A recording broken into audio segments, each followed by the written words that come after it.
Hello everyone, welcome back to my channel AA Activities. Here in this video we are showing you how to learn colors using crafted cardboard. Here I have made it a long bag for my younger kid. As I made it a little smaller, so only a few colors are there in this. As your requirement, you can make a big size cardboard so that you can add more colors to it.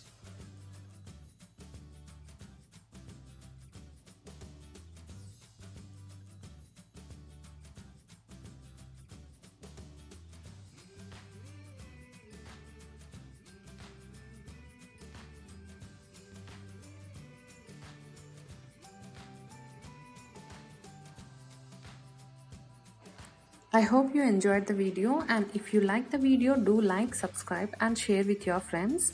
This may be helpful for someone. Until then, bye bye. Keep watching us.